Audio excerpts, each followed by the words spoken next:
Good morning, friends. Yes, we can have both.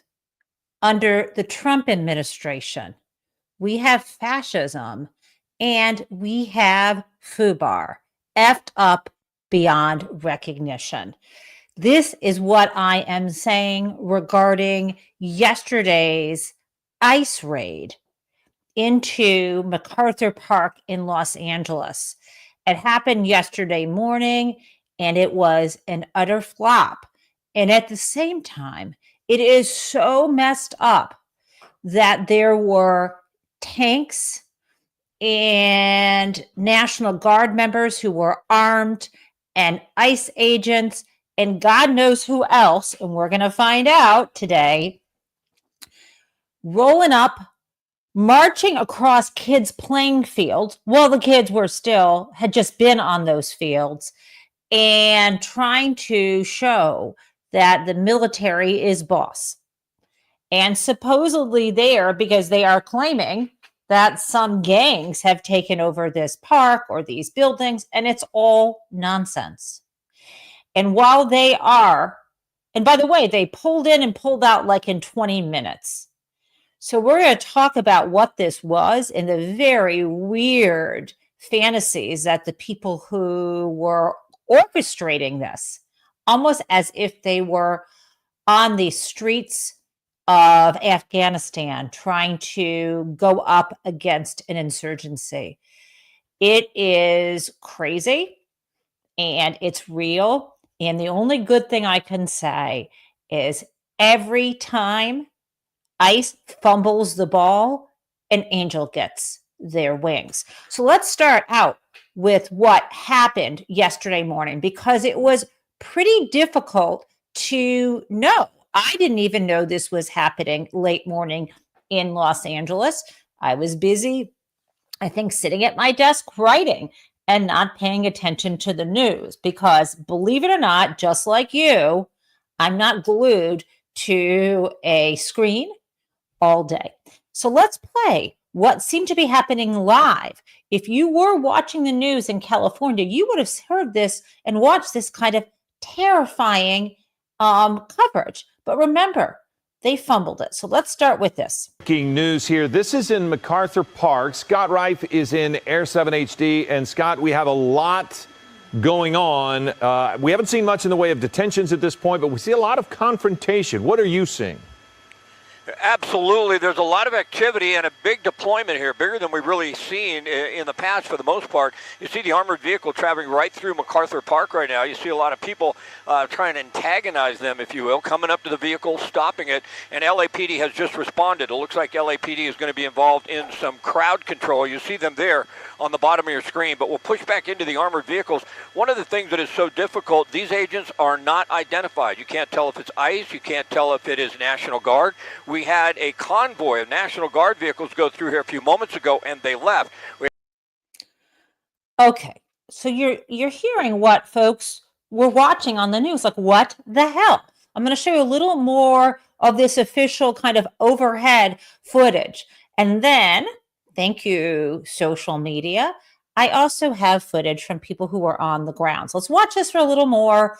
Let's get this newscaster to talk about what he's seeing in terms of armored vehicles and members of the military force on the streets here at MacArthur Park. 5 vans standing by as well, and then all the other unmarked vehicles. You can see the crowd is getting closer and closer to what could be ICE agents. We don't know that for certain, but in the past when we've seen this type of activity, that is what it has been. But as you mentioned, we haven't seen anyone detained. We haven't seen these agents go out into the crowd. Okay, so what you're seeing is, do you see a lot of men kind of swarming these tanks with their cameras filming, right? And so what did that actually look like on the ground? Well, let me show you one thing. This is, you're not going to see hear sound here. This is someone who has a camera right on a really beautiful playing field where kids had been playing yesterday. Remember, it is summer. And so kids are going to be out in a soccer field, out swimming, doing what kids do in the summer. Let's look at this. According to the person who posted this, 20 minutes before ICE marched through, and by the way, it wasn't just ICE. Let me just be clear. ICE wanted to go through, so they had the armed National Guard with tanks with them. Remember, this is what the court said. This is what the appellate court said. This is the Ninth Circuit when Gavin Newsom had sued and said the National Guard was not authorized by me. And the district court judge, the trial court judge said, you're right. Donald Trump needs to let you control the National Guard, or Pete Hegseth does, right? That was overturned by the Ninth Circuit, and now we're just waiting for the next steps. So in the meantime, what that 3-judge panel had said from the Ninth Circuit, and I believe if I might be wrong, but it might have been 2 Republican appointees and 1 Dem. But what this 3-judge panel had said unanimously was that no, in fact, even under the statute that says that the federal government, if it's either an invasion, remember there were the 3 different criteria, and one of them was inability of the federal government to enforce federal law, that they could send in a state's National Guard, but only if the orders came from the governor. And what this ridiculous Ninth Circuit Court decision said, well, the head of the National Guard in California is essentially under California law permitted to give orders.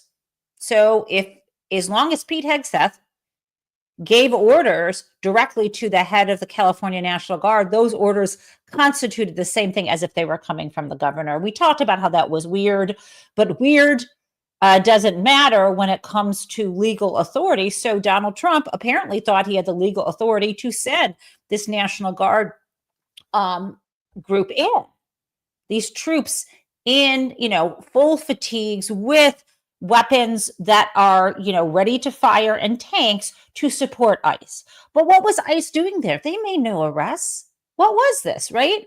Okay, so let's watch this, the march across the kids' playing field. You can see this. I told you there wouldn't be sound. Do you see this field? I mean, you see this gorgeous lake? This is a park in California, in Los Angeles. Okay. And I've only known MacArthur Park. I think some of you listening are old enough to remember from that song. I know Diana Ross had a cover of it. The song where the lyrics are, MacArthur Park is melting in the dark and the sweet green icing flowing down. Someone left the cake out in the rain, right? I'm not going to sing this song. Anyway, so that's how I know MacArthur Park. But here it is, this really beautiful park, probably similar. I mean, I looked at how many square acres it was, and I think it's something like 30 square acres, sizable park. I'm not sure how that compares to Central Park. I wonder how many, let's look, many square acres Central Park. Let's look to compare it. So Central Park covers 843 acres. Okay, so MacArthur Park is substantially smaller than that, right? So, but it's still a giant place, right? And this, you can see how beautiful it is. Now let's take a look. I got something else. This is ICE leaving the park. Again, someone's local person's footage.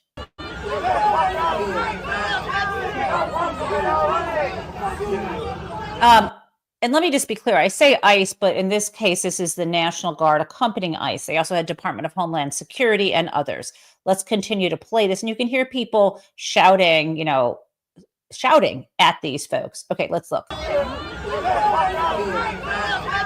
Now, I'm sorry to cut you off. Do you see the guy with the camera slung around his body and the hard hat? Do you think he's just a guy from Los Angeles who happened to be like, hey, honey, let's go out and watch the kids play soccer in the park, and I'll bring my hard hat just in case some troops march through? No effing way. Do you know who that might be? That might be Fox News. I got these clips in a moment. Fox News was invited to embed with the DHS and ICE and the National Guard to watch this, which was supposed to be a show of presence, a show of force. And again, they fumbled it. But let's watch this. and listen to what folks are saying here. I'm going to start at the beginning and I won't cut you off.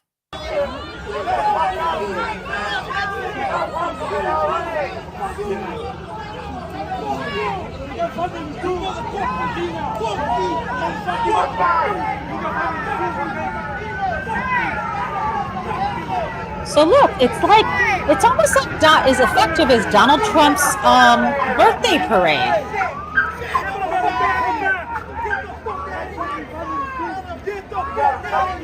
Get the F out of here, right? So you can tell the difference between ordinary people on the street photographing and then the Fox folks.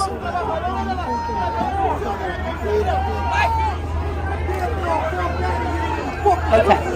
So you keep hearing. If you think that was a show of presence or creating fear, no, it didn't. They were mocked and people were clear, get off our street. Again, this is a combination. This is not normal. This is a huge problem. It's fascist. I think it's unlawful, and we'll get to that maybe, hopefully, when the courts look into this. But in the meantime, I'm so glad that people spoke up. Now, here's my favorite clip for you. Before I get to you, Gavin Newsom, governor of California's response, as well as Karen Bass, the mayor of LA, talking about this. I love this community member talking either to a reporter or an ordinary person who has a camera about what went down in MacArthur Park yesterday in the late morning when these ICE and National Guard agents and Department of Homeland Security moved it. Closed area and a bunch of mace comes inside. Y'all should probably get somewhere so y'all can get out, cough it up, do whatever you're gonna do. But they sped off after we fought back. It's all about fighting back. You can't just pull up and do or say whatever the fuck they want. I want to quote what this guy just said. It's all about fighting back. They can't just pull up and do whatever they want. Now, he's saying fighting back. He doesn't mean he's not using physical force. He's talking about using your bodies and putting them in the way of this nonsense. Let's continue. I don't care. This is LA, bro. This is us. We are LA. We run this. This is our city, bro. When you walk outside, you see little shorties, you see the women, you see the men, you see everybody out here, bro. We not doing nothing wrong. Everybody got papers, and even if you don't got papers, I guarantee you we just working, trying to make a way. Ain't nobody out here committing no crimes. We're not kidnapping nobody. We're not selling no drugs. We're not murdering nobody. We just trying to make a way. We out here trying to make a living. There should be nothing wrong with waking up in the morning trying to make a living. I love that man. Love him. We are LA, right? There should be nothing wrong with trying to go out and make a wage, make a living. We have papers, and even if we don't, what's the deal? We're not murdering anyone. We're not kidnapping anyone. What the hell? Okay. So that was happening yesterday morning. So I want to share with you Mayor Bass, because her response was, I believe, first, and then Newsom.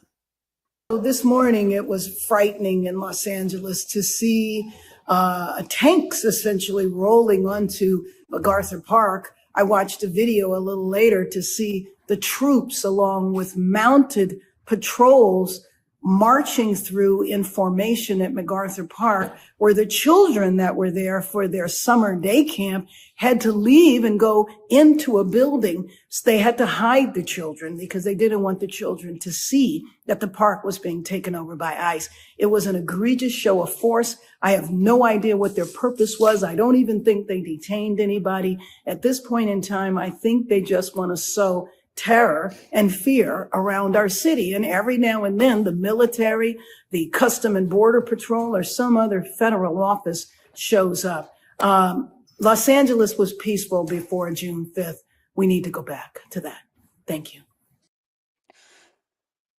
Okay, so she was still figuring it out yesterday when she spoke to Midas. Same is true of Gavin Newsom. So I'm going to share Gavin Newsom's response, and then I'm going to tell you, in case you don't know, the full story, because the documents leaked.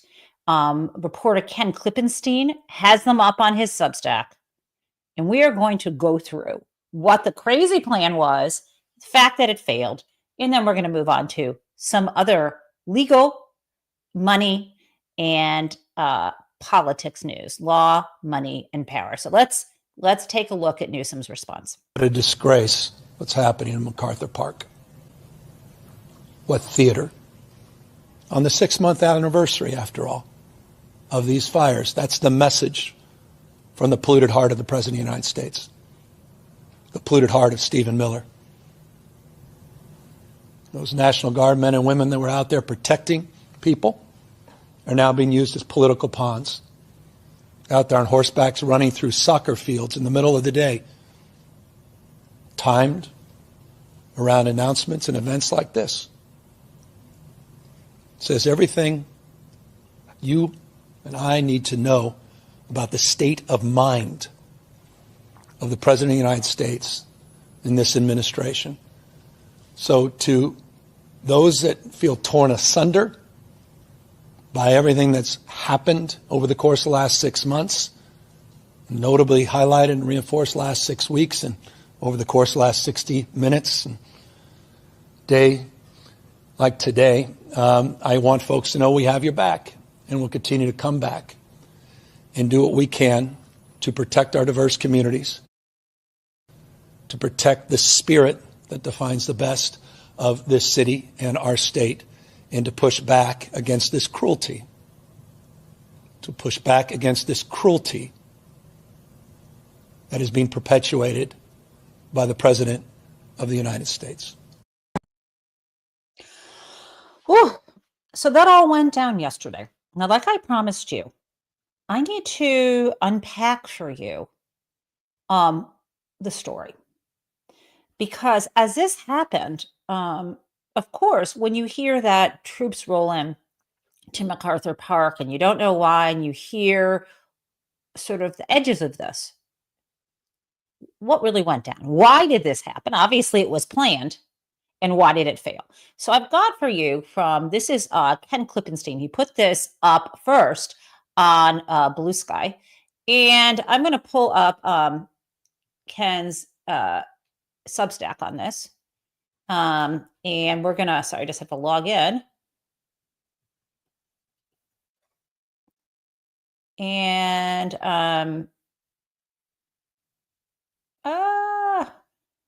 I hate this. Okay, sorry, I'm just logging in so we can get the full story here. I have to do a code. Okay. Done. Great. Here we go. So I'm going to share with you Ken's website that looks just like this. So let's look. Ken says, I obtained a trove of leaked documents about today's, meaning yesterday's, federal crackdown on Los Angeles MacArthur Park. One revelation is its code name, Operation Excalibur. These guys want to go medieval, like King Arthur, or the fictitious King Arthur. Okay, so it was supposed to be a show of presence. Leaks from military's LA deployment reveal Coca-Cola versus Pepsi rivalry, sweaty guardsmen, and abject failure, friends. Okay, so I think you want to know this, and I am not sure if you already knew this, but there are people talking about these sources, and it's all coming from Ken, and then others may have gotten copies of these. So I want to give Ken his due, and we're going to go here, right to his Substack. Okay, and I am going to blow this up if I can. Okay, great. I already have this, Ken. Okay. So you can see, and in case you wonder, well, who the hell is Ken Klippenstein? He's a journalist. At one time, I think he was working for The Nation. I think he's independent now. And obviously, this is a piece of his. And let me drop this in the chat as well. This is a piece of his that he published yesterday evening. Okay. And I'm just going to keep this on the screen and roll through it. I'm going to stay small so you can see this. So exclusive, Operation Excalibur in Los Angeles was a show of force. Leaks from military's LA deployment, as I mentioned, reveal Coca-Cola versus Pepsi rivalry. So let's take a look at what he had to say. So this is a photo you can see And this is probably the, when we were looking at that video of people, of men standing around with their cameras, watching the National Guard on this armored tank. This is what we're looking at. Okay. So here's the deal. I think you can, I'm just trying to decide. Yeah, you can see this. So if you're on your phone, maybe it's harder. If you're on your TV or laptop, maybe it's easier. So let's follow this. So yesterday's Homeland Security, whenever he says today, I'm going to say yesterday. So yesterday's Homeland Security operation at the 35-acre MacArthur Park in the Westlake neighborhood of Los Angeles was a mere quote unquote show of presence. Internal Army documents I've obtained say ICE and customs agents, many dressed in military garb, assaulted the park, which the documents described as a hotbed of quote unquote, quote, historic lawlessness and quote unquote, the founding location of MS-13, end quote, the Salvadoran gang. The news media is describing the operation as an ominous crackdown, but National Guard sources tell me that it was a botched laughingstock. The military aspect of the operation, codenamed Operation Excalibur, has not previously been reported. The documents reveal that the erstwhile justification for the operation was to try to shut down the distribution of fake IDs. Excuse me? I'm sorry, this is me editorializing. I'll continue with Ken. The mission of the 1st Squadron, 18th Cavalry, is described as protecting DHS, Department of Homeland Security, quote, security points and blocking positions, end quote, while they undertook their assault. The squadron was ordered not to, quote, restrict pedestrian movement, end quote, and not to, quote, conduct law enforcement activities, end quote. Now I'm pulling up for you this page that includes, I think I can do this. This is like the executive summary. He has a screenshot of this. And you can see here on this executive summary, an aerial shot of MacArthur Park. There's sort of, there's a road that cuts through it, sort of bisects it. And then to the south is a large lake and a little smaller one to the north. And you can see this what they put out, which was a civil analysis, right? This is literally from the U.S. Army. According to Klippenstein, civilian population density in target area and potential for collateral damage, high density of civilians in complex urban terrain, moderate to high potential for collateral damage. If threat activity requires use of lethal force in kinetic engagement. What? I'm sorry, guys. What the actual F is going on? This is, and I've made it smaller because you can pull it up yourself. Again, I put the link in the chat. What in the world is going on here? This is supposedly trying to stop people from making fake IDs, and they need to do a full-blown military analysis. They go on here saying there are 20,000 people who live in blocks adjacent to MacArthur Park. And here was the plan. You can see below, they say, I'm going to now, guys, make myself smaller so you can see this on the screen. So below it says local law enforcement. DHS, meaning the Department of Homeland Security, will provide 2 hours notice of the operations to LAPD, meaning Los Angeles Police Department, and that LAPD will provide law enforcement responses unrelated to immigration enforcement. So they were like, LAPD won't get involved. Now, they've got on this document, this overview, what the purpose is, what their key tasks were, and what the end state was. And one of the end states they thought would be people violently resisting. I mean, can you imagine what that could have looked like yesterday? So what was their goal? They wanted to secure key terrain, protect DHS security points and blocking positions. They wanted to provide area security. Again, this is the Army National Guard, what they were supposed to be doing, securing the terrain, providing area security, enabling civil freedom of movement. So don't restrict pedestrians. Holy shit, you're rolling in with tanks and you don't think pedestrians are going to scatter? Okay, support law enforcement. They're like, do not conduct law enforcement activities. And they said, this is important. Detain individuals only in response to an imminent threat and then transfer them to law enforcement and comply with the use of force. Okay, so that's crazy. So this is the leaked Army briefing, right? This is the executive summary that was given to the National Guard, right? Okay, and then you have a picture, I'm scrolling down to the concept of the operation. I mean, this looks like a board game that they're playing on top of our real lives here. Boys with their toys. But what the fuck is what the F is going on? Now, you can see they're showing how many of these, it's like a kit from IKEA. How many of these little things do we have? Okay. They're showing how many tanks they were going to have, how many other armed vehicles, and laying out their plan. Okay. And they said, this was also crazy. I'm quoting Ken.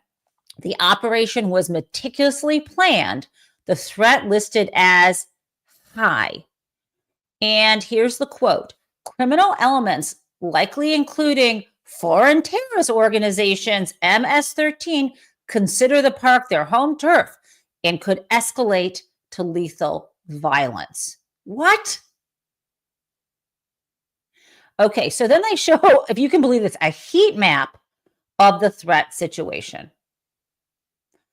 And they list, known weapons, small arms, knives, fireworks, rocks. Oh my God.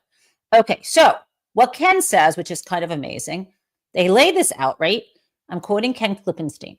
Then all that planning went bust because ICE and Customs and Border Patrol apparently failed to communicate or coordinate effectively.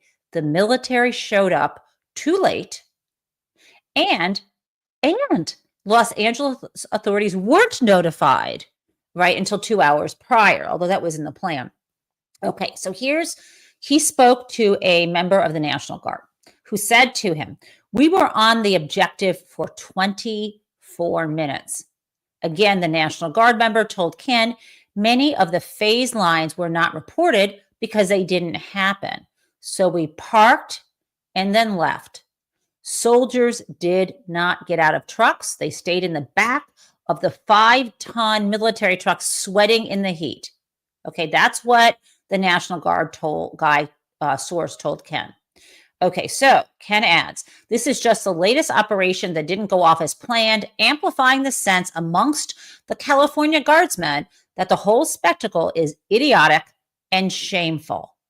Part of the reason for the confusion is the sheer number of government agencies involved. Guys, this is crazy.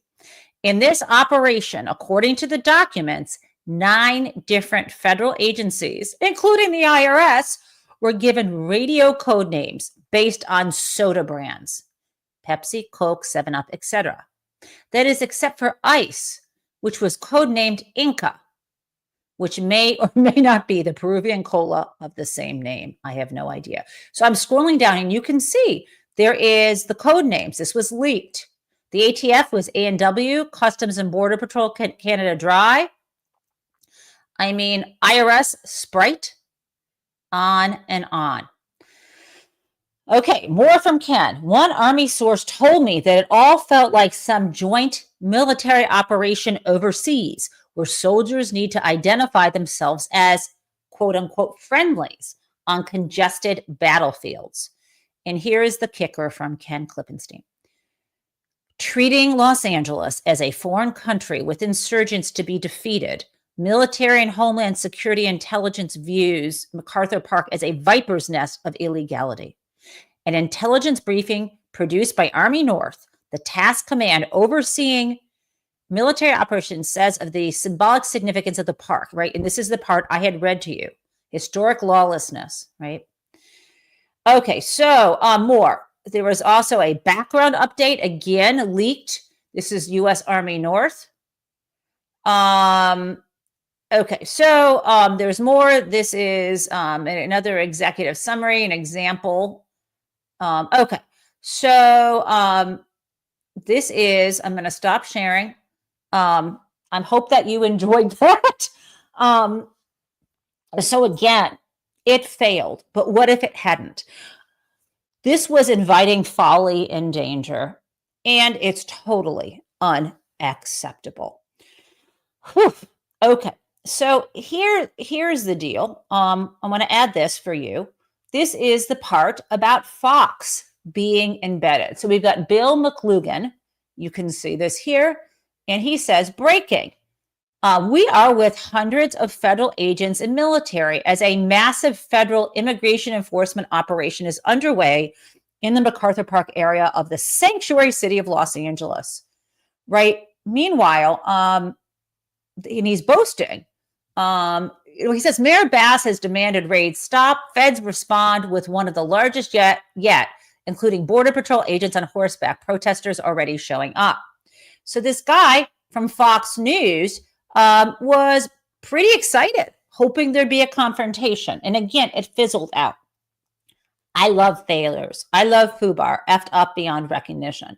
However, they won't always get it wrong. So I'm glad people swarmed. I'm glad no one was violent. And I'm also disgusted by the Trump administration and the Republicans who have given even more money in the future budget to him. And again, as I said yesterday, the Senate needs to stop that and not appropriate more funds to this madman. Okay, so what else is up in the legal news? Well, I'm sure you have heard even more brouhaha about the Jeff Epstein so-called client list. Now, you might remember that Pam Bondi, Attorney General, announced yesterday that she was done with talking about Jeff Epstein, that they had apparently released a videotape of the hallway leading up to his jail cell, claiming that therefore no one had gotten in or tampered at all with him, and that there were no high profile people who had been bribed by him, no client list, and so on. Well, here's the deal. It's not quite as simple as that, right? Because hold on, let me just add this to the stage. So we have Pam Bondi, right? So she said, I'm just sharing with you a piece. Aaron Rupert says, the video released by Ms. Bondi and Mr. Patel, that's Kash Patel, of the FBI, right? Head of the FBI, however, appears to be missing a minute just before midnight. The digital clock on the screen jumps from 11:58 p.m. and 58 seconds to 12 a.m. Officials did not immediately have an explanation of the gap. They didn't. And so, friends, for those who were around during Watergate or know something about it, on Watergate, there was a famous 18-minute segment missing from audio tapes in the Nixon White House because Nixon was audio taping everything. And you may remember that his secretary, Mary Jo Woods, said, oh, it was accidental. I answered a phone call and I erased 18 minutes. So I thought I would share with you a little reminder about that BS just for fun because things echo. Let's go. The White House says an 18-minute segment of another of the subpoenaed Watergate tapes is missing. So here we have a tape that's clearly on a day when you may have to turn up the sound, sorry. By Nixon are going to be germane to this subject, and for 18 and a half minutes it's been erased. Rosemary Woods is the loyal secretary to President Nixon. She was tasked with transcribing the tapes before they were turned over. Her explanation was that she was listening to the tape, and as she was listening, the telephone rang. She puts her foot down on a pedal wrongly, and for 18.5 minutes keeps it there. In the picture, you can see her holding on, white-knuckled. She's almost at a 45-degree angle to reach the phone. Well, ladies and gentlemen, it's preposterous. That is preposterous, right? So she tried to show either it was for the jury or in a photograph. I think the jury actually, I'm trying to think about, I'm sorry, it wasn't a jury, right? It was the investigation. The Senate was investigating this at the time, the White House hearings. At any rate, she tries to show how it accidentally happened, as if for 18 minutes she would have stretched her body out that long. So we're missing a minute of a videotape outside Epstein's jail cell. It's very weird. Okay. And I don't like to be a conspiracy theorist. I think Jeff Epstein was an awful person, and undoubtedly very powerful men participated in his parties. We know who traveled with him. We know who hung out with him. It doesn't mean that they violated the law or that they were involved in, the rape of minors, because you cannot consent if you are underage, right? We don't know that, but undoubtedly there's some really weird questions. And so we're going to address that now. Steve Doocy of Fox News isn't buying it. Let's look at him at this press conference yesterday, asking Carolyn Leavitt, what happened? Who got to Pam Bondi? Let's play it. Transparency. Follow up on that, Sure. Caroline. Okay, so the FBI looks at the circumstances surrounding the death of Jeffrey Epstein. According to the report, this systematic review revealed no incriminating client list. So what happened to the Epstein client list that the Attorney General said she had on her desk? Well, I think if you go back and look at what the Attorney General said in that interview, which was on your network on Fox News. Got the quote. Go ahead. John Roberts said, DOJ may be releasing the list of Jeffrey Epstein's clients. Will that really happen? And she said, it's sitting on my desk right now to review. Yes, she was What? saying the entirety of all of the paperwork, all of the paper in relation to Jeffrey Epstein's crimes. Okay, come on. Now, she may have been just saying that, but that's not. She was asked about the client list. There were people at the White House, as I showed you yesterday, holding up fake file folders or binders full of clients. It was staged, but to say, look, we're going to get this, and now nothing. And so people, including, I think, Alex Jones and other conspiracy theorists, are really angry, and they don't understand, right? Because they think it's going to be Bill Clinton, which it might be. They think it's going to be some other Democratic operatives, and it doesn't dawn on them that maybe their own leader, Donald Trump, who hung out at Mar-a-Lago with Jeff Epstein, who is mentioned repeatedly in the files, are, as connected with, I should say, Jeff Epstein, doesn't dawn on them that he might be involved. So here's the deal. There's more. So we have yesterday, Ron Wyden, last night, put out this message, this post on Blue Sky.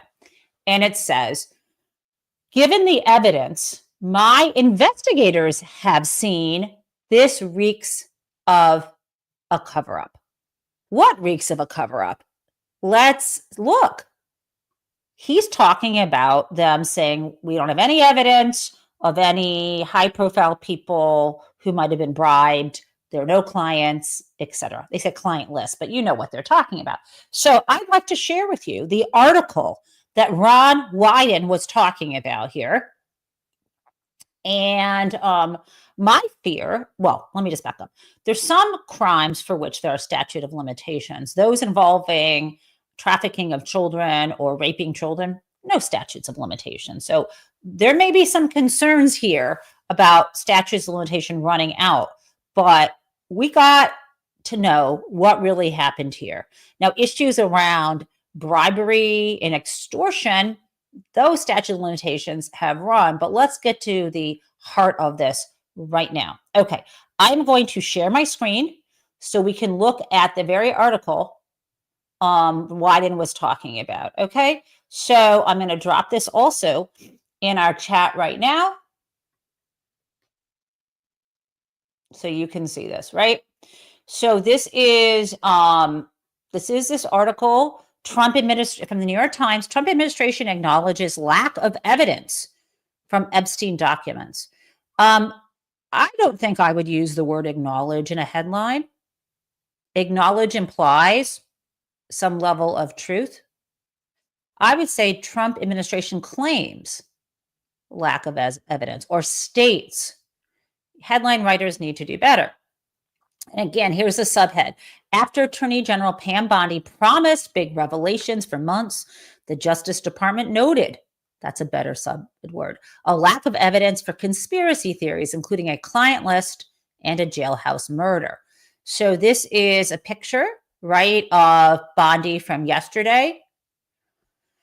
And this article is authored by Devlin Barrett and Matthew Goldstein. And they're reporting from Washington and New York. And here, so this is key. I'm going to give you the head, and I'm going to jump right to Senator Wyden's quote. Right, so we have for months, Attorney General Pam Bondi promised the release of documents on the disgraced financier Jeff Epstein that could reveal damaging details, drumming up anticipation over the files, long a source of speculation and conspiracy theories.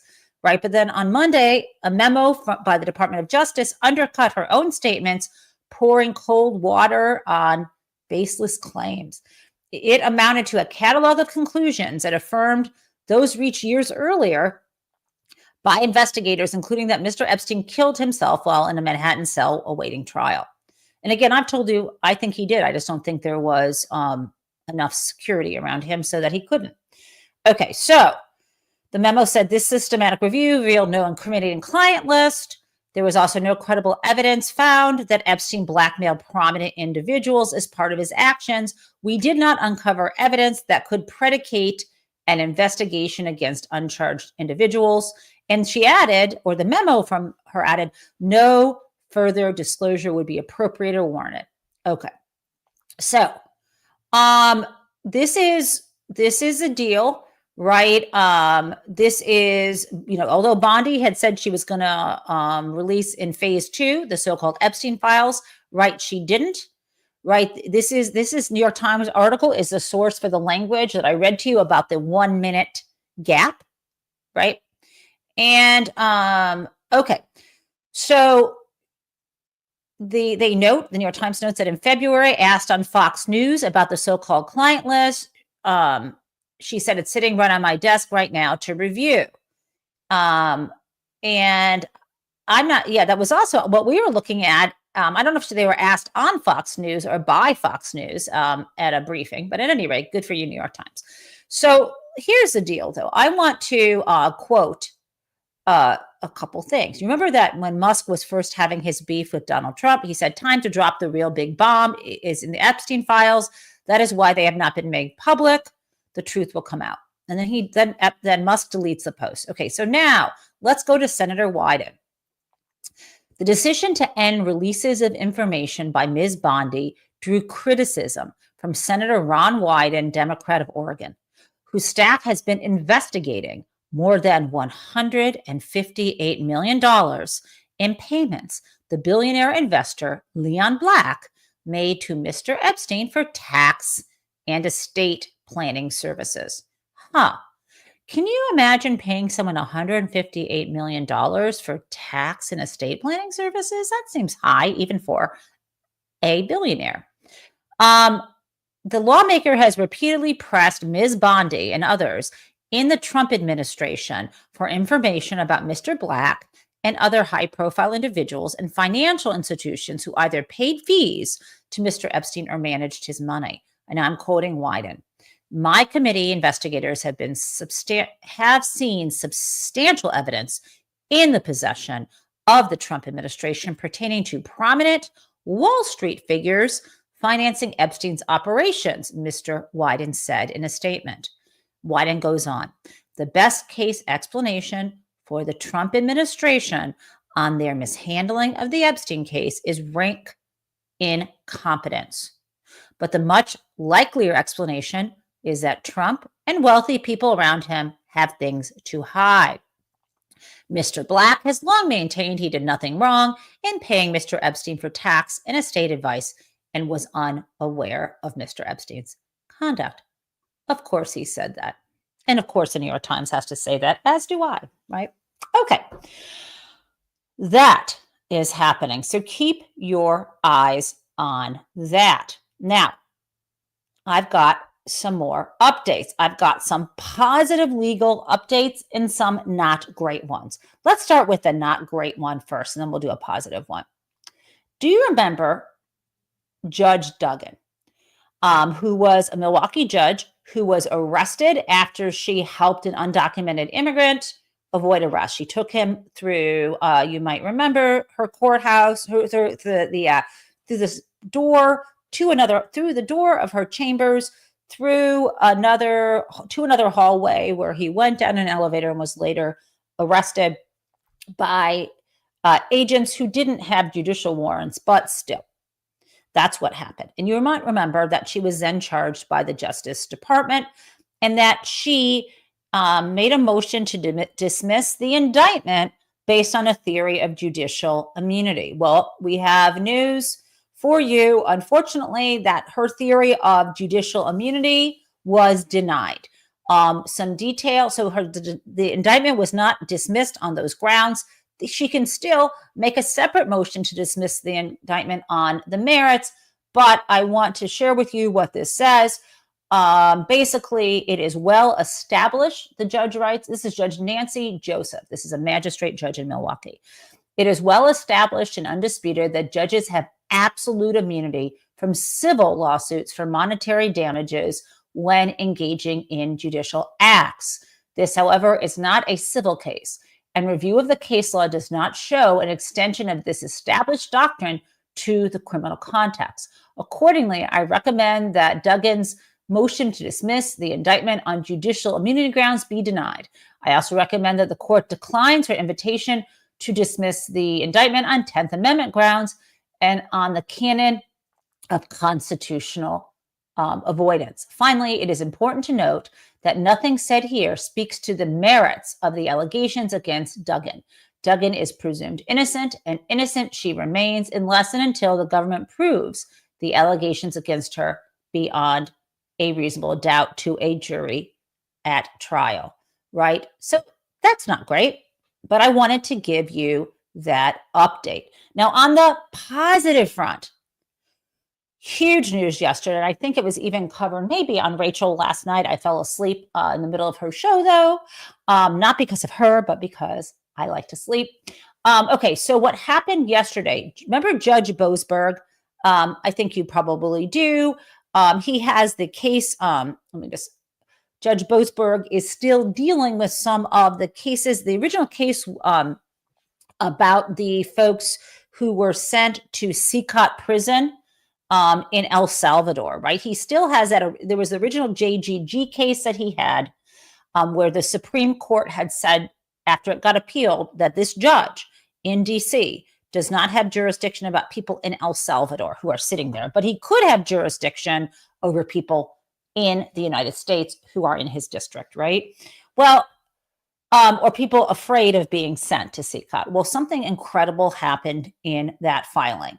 And so let me blow this up for you so you can see it, hopefully.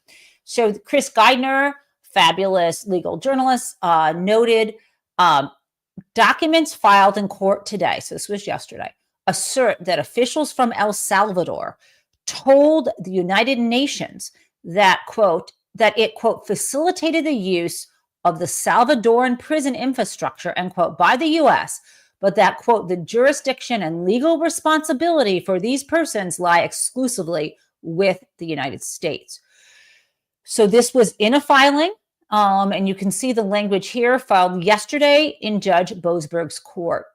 Why this is important is I think it should be obvious to you. If this is true, not only should all the lawyers who lied in court be disbarred, if they lied and they knew this, but also, more importantly, this could give Boasberg jurisdiction and we could make demands that these folks be either returned home immediately or given due process right there in El Salvador. This could be huge, and I don't know what the next steps are, but it is actually good news. Now, I've got something else that's good news. Kilma Abrego Garcia, as you know, there was a hearing in Judge Zinnes's court yesterday. And it's a complicated situation, but what the judge is trying to make sure is that the Department of Justice isn't going to just send into El Salvador all over again. And so it was a very weird hearing where much of what one of the lawyers speaking on behalf of the Trump administration said was not credible. And the judge called her out repeatedly about why she did not trust them. But here is the latest. And I realize it's going to be hard to see this, but maybe you can take a screenshot and read later. The situation here is in order, and there is going to be a hearing this Thursday at 1 p.m. And basically, this is Kilmar Abrego Garcia versus Kristi Noem. And here the judge wants to make sure that the defendants, meaning the Trump administration, designate one or more individuals who have personal knowledge or will acquire such knowledge based on information reasonably available to the defendants so that they can testify regarding the legal basis for their intended detention of Abrego Garcia on immigration grounds, right?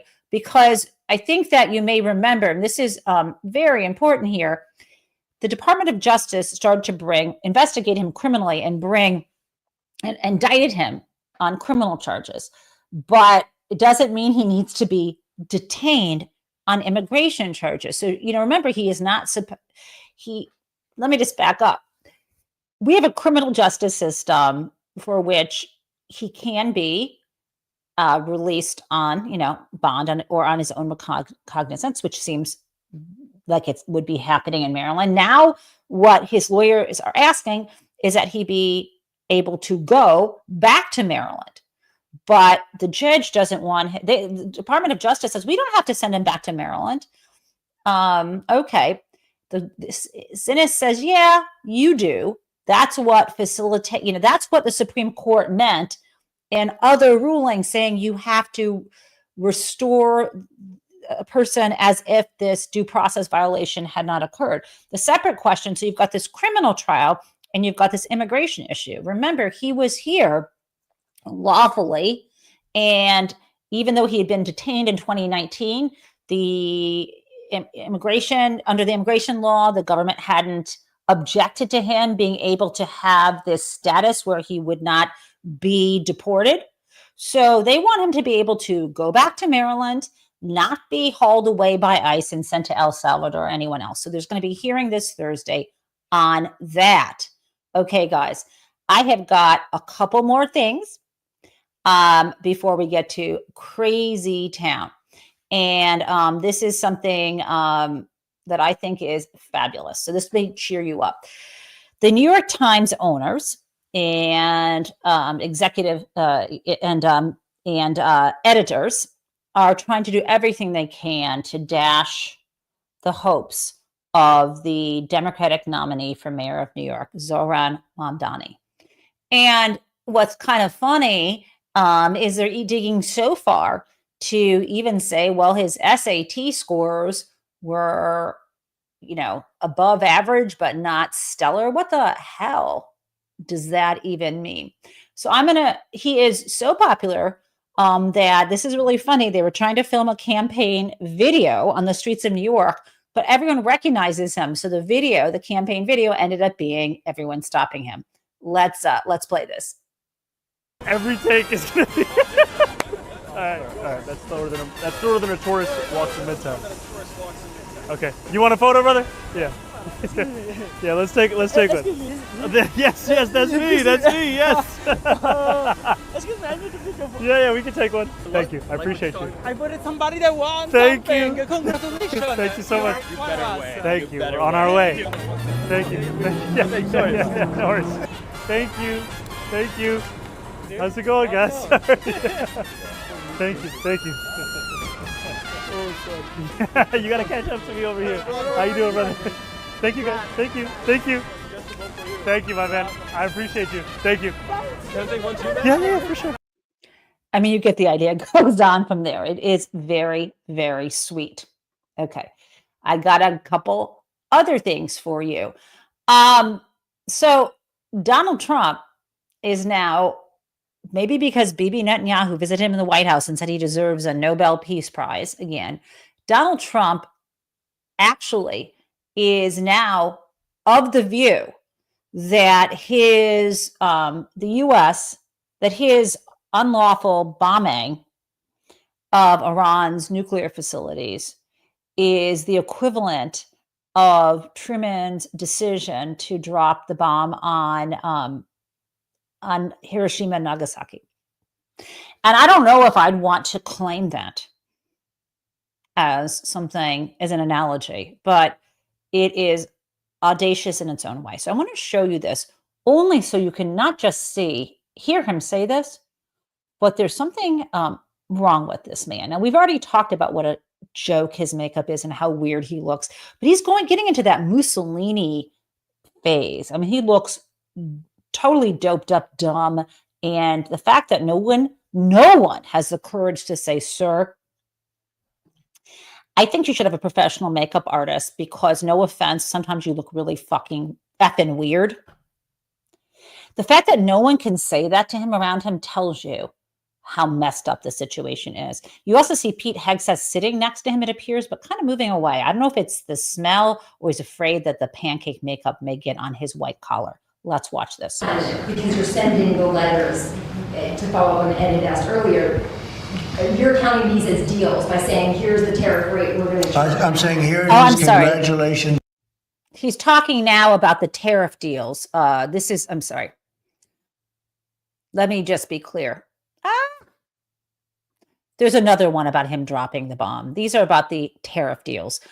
This is also important to us.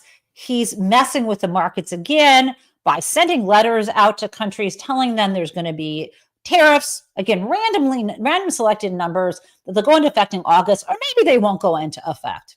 Imagine you are a company trying to plan. But at any rate, I want you to see his face and wonder what the hell's going on here. You're done because you're sending the letters to follow up on Ed had asked earlier. You're counting these as deals by saying, here's the tariff rate we're going to charge. I'm saying here it is. Look at this. Look at him. Look at Hegseth. Okay, let's keep playing. Congratulations. Welcome to the United States. I hope you make a lot of money and you're going to pay us money. They were ripping us. They were charging us tariffs at levels that nobody's ever seen before. We have some countries who are charging 200% tariffs and making it impossible to do business. And what the tariffs are doing is they're driving people in and companies into the United States. That's why we're building all of the work that you see happening. I really don't know what he's talking about, but that gets us to some crazy town, guys. I think I'm certain. I'm almost 100% certain. I'll go on a limb and say, if anyone has actually seen this, let me know, because you deserve some kind of award. This is pretty obscure. So let's do our crazy town.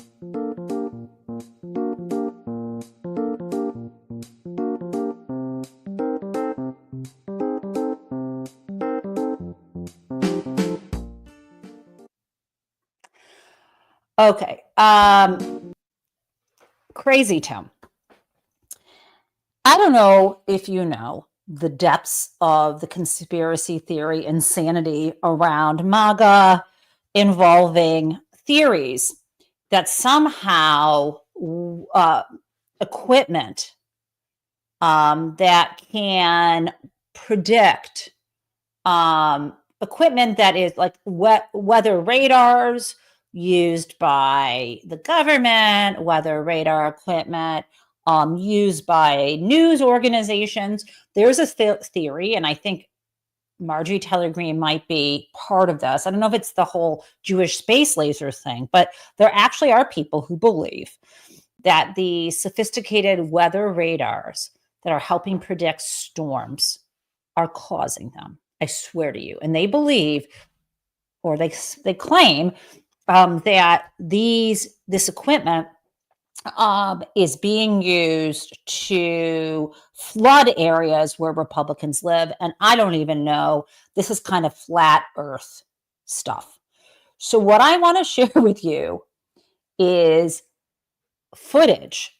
This is black and white footage of a vandal who broke into, climbed over a fence at a television station, News 9, in order to dismantle the weather radar. Let's just play this. So I think you can see what I see here. I'm showing you, I tried to do a good job filming this. So you can see this was last night in Oklahoma, northern Oklahoma, at around 9:30. And there's this guy, and he is climbing. You see him first throw over his backpack. I won't show the whole, I'll fast forward at some point in this clip. He is wearing a Martha's Vineyard Black Dog t-shirt and some kind of loose athletic shorts, which, thank God, when he lifts his leg up, whoever the news station where I found this on the web does blur out his sensitive area, so we don't need to look at it. The security camera has sound. And yes, thank God, we don't need to see any of that action. So this is this guy climbing over to try to destroy this. Now someone said, oh, they didn't get a clear shot of his face. Are you kidding me? I think that you should be able to identify this guy so easily. People in Oklahoma probably know him. He looks like he probably wears that shirt a lot. I mean, an Oklahoman who goes to liberal Massachusetts to go on vacation. I don't know who this guy is, but again, now here he is reaching into his backpack. It's kind of below the camera. And I think I'm going to pull this forward. You see this. We're going to get to, okay, watch this part. Let me get to this next part. It's very weird. I don't know how this is. Okay, so, and then he starts, he's inside. Oops, so this is me trying to rewind it and figure it out when I was recording it. Okay, so then he's inside here. Watch this.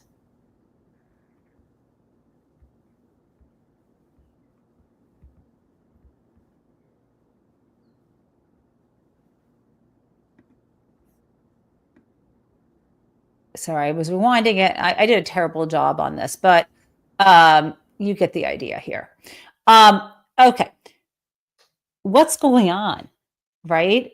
We had a real problem. I hope this guy gets apprehended and charged at a state level and maybe even a federal level, but at least the vandalism charges. And we, I think, need to confront the fact that we are still in a world where sometimes crazy town gets takes over. And I would argue right now that this man on this screen is more crazy and, of course, more criminal, undoubtedly, and more dangerous than that kid in the Martha's Vineyard t-shirt trying to dismantle that weather radar in Oklahoma. This is the problem. There's something wrong with this guy. deeply wrong and we have known for a long time. And we have to stop him and vote out everybody who supports him. And with that, my friends, have a lovely evening, afternoon, evening, and I will see you bright and early tomorrow.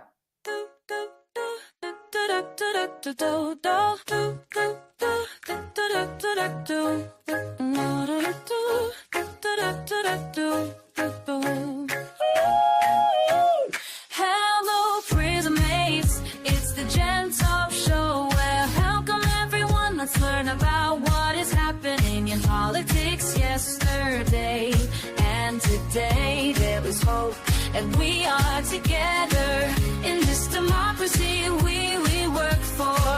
And again, welcome to the Gen Taub Show.